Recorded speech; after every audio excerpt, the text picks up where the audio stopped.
2 table spoon പരിപ്പും ഈ ഒരു ചുരക്കയും കൂടിയിട്ടുള്ള കറിയാണ് ഇന്നത്തെ ഒഴിച്ച് കറി. ഇതിൻ്റെ തൊലിയെല്ലാം റിമൂവ് ചെയ്യണ്ടേ. കുക്കറിലേക്ക് 2 ടേബിൾ സ്പൂൺ പരിപ്പ് കഴുകിയിട്ടിട്ട് കൊടുക്കുന്നുണ്ട്.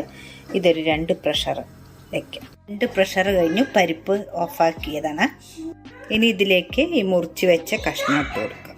ഇതിലേക്ക് ഒരു 1/4 ടീസ്പൂണ് മഞ്ഞൾപ്പൊടി, ആവശ്യത്തിനുള്ള ഉപ്പ്, കുറച്ച് മുളക് പൊടി, കാരണം ഞാൻ പച്ചമുളക് ചേർക്കേണ്ടത് ഇതിലേക്ക്. അപ്പോൾ പരിപ്പും ചുരക്കിയും നല്ലപോലെ വെന്തിട്ടുണ്ട്. ഇനി നമുക്കിതിലേക്ക് വറുത്തിടാം. ഞാനിതിൽ തേങ്ങയൊന്നും അരച്ചൊഴിക്കുന്നില്ല, സിമ്പിളായിട്ടുള്ളൊരു കറിയാണിത്. വേണ്ടിയിട്ട് ഒരു ചീഞ്ചട്ടി വെച്ച് കൊടുത്തിട്ടുണ്ട്. അതിലേക്ക് ഒരു 1/4 ടീസ്പൂൺ കടുക് ഇട്ട് കൊടുക്കുന്നുണ്ട്. കടുക് പൊട്ടിയിട്ടുണ്ട്. നമുക്ക് ഒരു അര വലിയ ഉള്ളിയും ഒരു 4 പച്ചമുളകും മുറിച്ചിട്ടിട്ടുണ്ട്. ഇതിലേക്ക് കുറച്ച് കറിവേപ്പിൻ്റെ ഇല,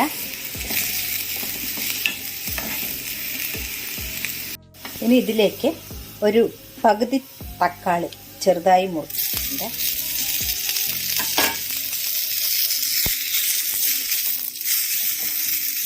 ഇതായിട്ടുണ്ട്. ഗ്യാസ് ഓഫാക്കാം. നമുക്ക് കറിയിലേക്ക് കൊട്ടിക്കൊടുക്കാം.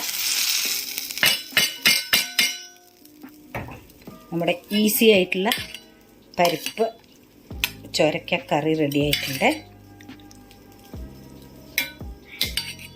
അയവ് നമ്മുടെ ഇഷ്ടം അനുസരിച്ചിട്ട് ചേർക്കാം. ഞാൻ ഇതിൽ തേങ്ങയൊന്നും ചേർത്തിട്ടില്ല. പപ്പായ എളുപ്പത്തിൽ പൊടിയായി മുറിച്ചെടുക്കുന്നതാണ്.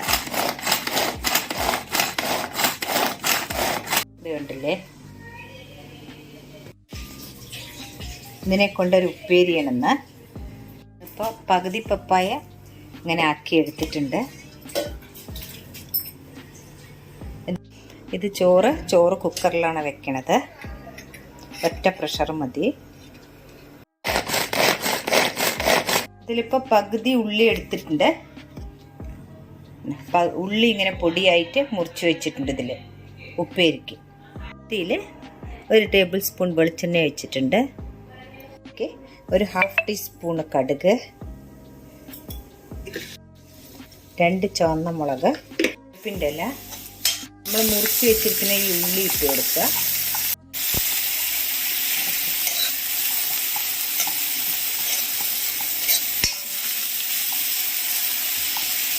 ഇതിലേക്ക് ഈ മുറിച്ച് വെച്ച പപ്പായ ഇട്ട് കൊടുക്കുക.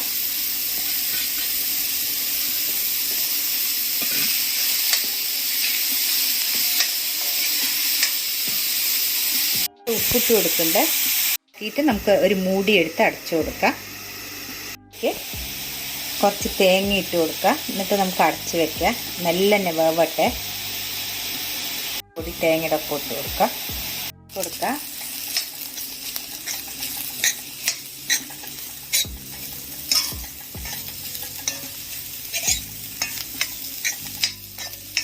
ഉപ്പേരി റെഡിയായി. ഗ്യാസ് ഓഫാക്കാം.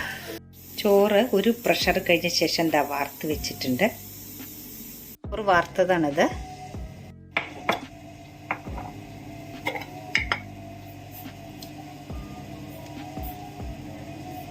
ഫിഷ് ഫ്രൈനുള്ളതാണിത്.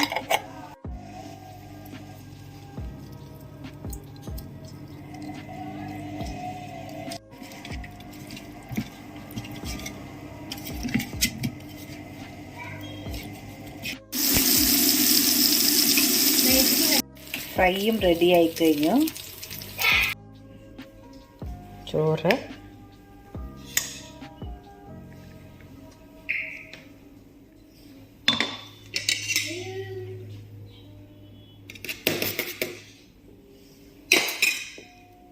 ഉപ്പേരി,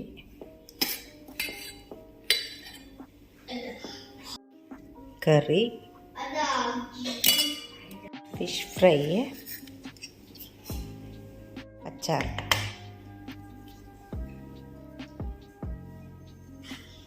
വീഡിയോ ഇഷ്ടപ്പെട്ടാൽ തീർച്ചയായിട്ടും ഒരു ലൈക്ക് ആൻഡ് ഷെയർ ചെയ്യണേ.